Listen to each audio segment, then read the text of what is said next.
শনিবারের প্রদোষ সময় অর্থাৎ সূর্যাস্তের পর চারদণ্ড সময় বা 1 ঘন্টা 36 মিনিট সময়। এখানে এক দণ্ড সমান সমান 24 মিনিট সময়। এই সময়ের মধ্যে শনি স্তোত্র নিকটবর্তী শনি মন্দিরে গিয়ে শরীর ও বসন শুদ্ধ অবস্থায় পাঠ অথবা শ্রবণ করতে পারলে সবচেয়ে ভালো হয়। শনিদেব অতিমাত্রায় প্রসন্ন হয়। সময় কিছুটা অতিক্রান্ত হয়ে গেলেও এই স্তোত্র পাঠ করা যায়। উপস্থিত কোনো ব্রাহ্মণ থাকলে তাকে সামান্য দক্ষিণা প্রদান করে নিজের নাম গোত্র সহকারে সংকল্প অবশ্যই আপনারা পড়িয়ে নেবেন। এছাড়াও এই স্তোত্র নিত্য সকাল সন্ধ্যায় পাঠ অথবা শ্রবণের মাধ্যমে মুখস্থ করে ফেললে ভালো ফল লাভ হয়। ধারাবাহিকভাবে মাত্র 21টি শনিবার এই কার্য চালিয়ে যেতে পারলে জীবনের নেগেটিভ এনার্জি 50% হ্রাস পাবে এবং 108টি শনিবার এই কার্য চালিয়ে গেলে 90% নেগেটিভ এনার্জি জীবন থেকে অপসারিত হবে এবং অতিমাত্রায় পজিটিভ এনার্জি বয়ে আনবে। তখন সৌভাগ্যলক্ষ্মী আপনার সকল কাজেই বাধা থাকবে। তবে আরেকটি কথা, এই স্তোত্র পাঠ করে সুফল মিলে যাওয়ার পরেই কিন্তু আপনারা এই স্তোত্র পাঠ করা ছেড়ে দেবেন না বা অবহেলা করবেন না। ভক্তিনিষ্ঠা সহকারে সারা জীবন চালিয়ে যাবেন। এতে আপনাদের সপারিবারিক মঙ্গল হবে।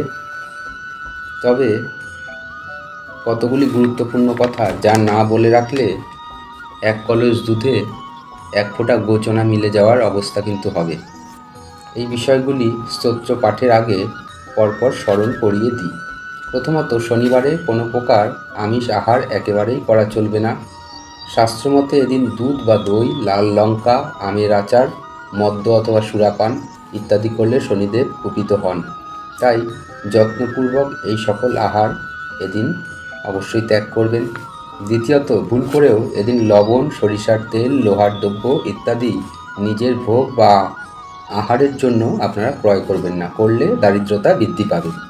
কিন্তু গরিবদের অথবা অসহায় ব্রাহ্মণকে দান করলে সৌভাগ্য বৃদ্ধি পাবে। তৃতীয়ত, এদিন মুগ ডাল, পনির, লাউ ইত্যাদি খাবারগুলি আপনারা খেতে পারেন। এতে শনিদেব খুব প্রসন্ন হন। চতুর্থত, শুধু শনি মঙ্গলবারেই নয়, পারলে প্রতিদিনই কুকুরকে কিছু খেতে দেবেন, বিশেষত রাস্তার কুকুরগুলিকে। এতে শনিদেবের কৃপায় আপনার আয় উন্নতির রাস্তা খুলে যাবে। এবার শনিদেবের স্তোত্রটি আমি বাংলায় লিখিত আকারে পাঠ করে শোনাবো। আপনারা আমার মতো করে ধীরে ধীরে পাঠ করা শিখবেন। প্রথমে শনিবারে শনি মন্দিরে গিয়ে শনিদেবকে ধূপ, দীপ ইত্যাদি দেখাবেন এবং ব্রাহ্মণ থাকলে অবশ্যই সদক্ষিণায় সংকল্প করাবেন। এরপর সোজা হয়ে দাঁড়িয়ে শনিদেবকে প্রণাম মন্ত্র সহকারে প্রণাম করবেন। তবে খেয়াল রাখবেন, শনিদেবকে কখনোই মাথা নিচু করে বা ঝুঁকে অন্যান্য দেবতার মতো প্রণাম করতে নেই। এতে শনিদেবের কুদৃষ্টি পড়ে। সব সময় সোজা হয়ে দাঁড়িয়ে শনিদেবকে প্রণাম করতে হয়। প্রণাম মন্ত্রটি আমি স্ক্রিনে দিয়ে দিচ্ছি, লক্ষ্য করুন।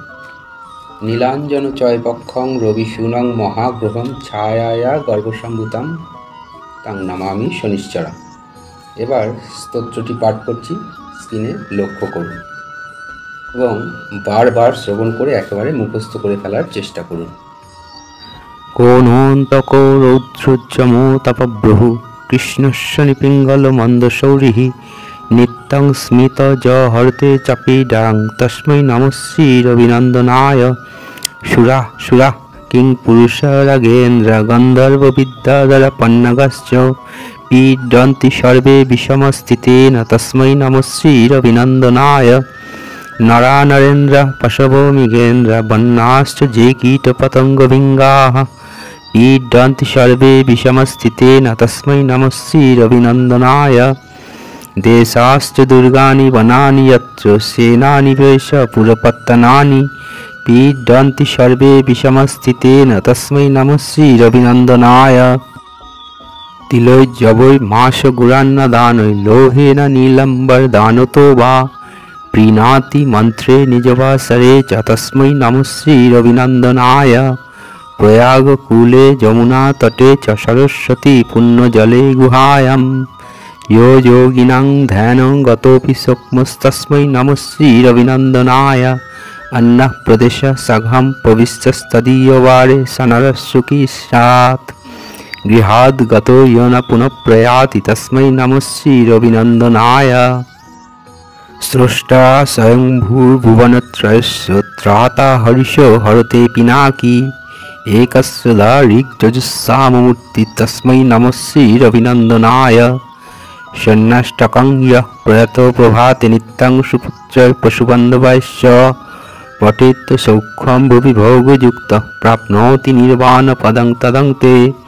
কৌনস্তঃ পিঙ্গলো বভ্রুঃ কৃষ্ণ রৌদ্রান্তক যমঃ শৌরী শনুশ্চরো মন্দः পিপল্লাদেন সংস্ততः। एतानि दशनामानि प्रातरुत्थाय यः पठेत् शनैश्चरो पितपीडा न कदाचित् भविष्यति। এই ধরনের আরও অনেক গুরুত্বপূর্ণ ভিডিও পাওয়ার জন্য আমার এই চ্যানেলটি সাবস্ক্রাইব করে পাশে থাকা বেল আইকনটি প্রেস করবেন এবং সেই সাথে ভিডিওটি লাইক, কমেন্ট ও শেয়ার করার অনুরোধ করলাম। পরবর্তী সময়ে আবারও দেখা হবে। ততক্ষণ পর্যন্ত আপনারা সকলেই খুব ভালো থাকবেন, আনন্দে থাকবেন। ঈশ্বর আপনাদের সকলের মঙ্গল করুক। জয় গুরু।